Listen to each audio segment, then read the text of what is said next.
Məktəbi kanalında xüsusi Ramazan layihəsi. Podkast Ramazan haqqında 10 sual. Salam əziz dinləyicilər. Ramazan haqqında 10 sual podkastının ilk buraxılışındayıq. Bugün yanımızda dəyərli alimimiz Şeyx Əhməd Əl-İmami var. Şeyx, xoş gəlmisiniz.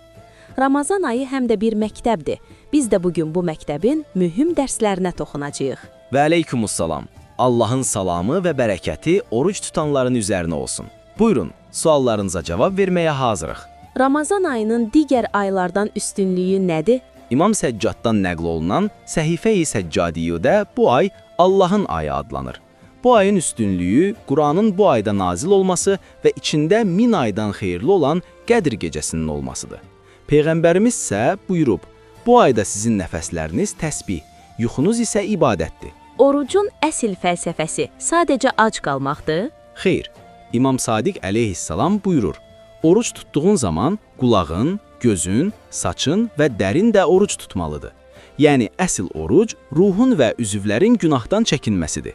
Ac qalmaq bu hədəfə çatmaq üçün bir vasitədir. Niyyət nə vaxt edilməlidir və mütləq dil ilə deyilməlidir? Fiqhimizə görə niyyət qəlbi bir əməldir.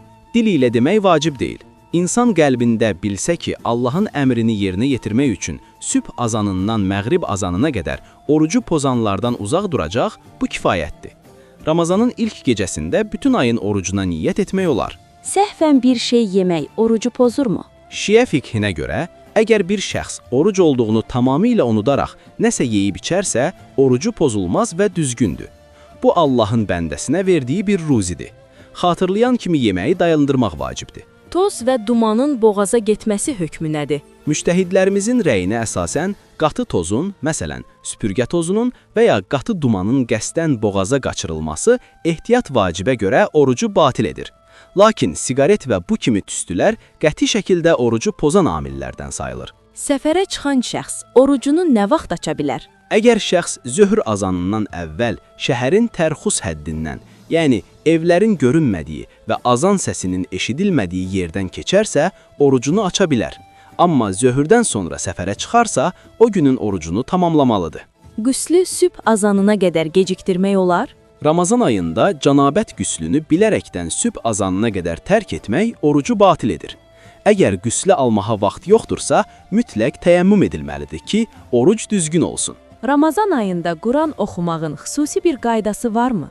İmam Baqir əleyhissalam buyurur, hər şeyin baharı var. Quranın baharı isə Ramazan ayıdır. Bu ayda Quranın bir ayəsini oxumaq, digər aylarda bütün Quranı xətm etməyə bərabərdir. Təfəkkürlə oxumaq tövsiyə olunur. İftar vaxtı hansı duanı oxumaq daha fəzilətlidir? Məsumlarımızdan nəql olunan məşhur Allahummə ləkə sumtu və ala rizqikə əftərtu duasını oxumaq çox savabdır. Həmçinin iftardan öncə Qədr surəsini oxumağın böyük fəziləti var. Fitrə zəkatı kimlərə verilməlidir? Fitrə zəkatı bayram gecəsi ehtiyacı olan yoxsul möminlərə verilməlidir.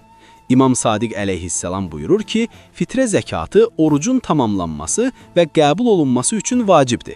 Bu həm də canın sədəqəsidir. Şeyx, çox sağ olun. Çox aydın və hikmətli cavablar oldu. Əziz dinləyicilər,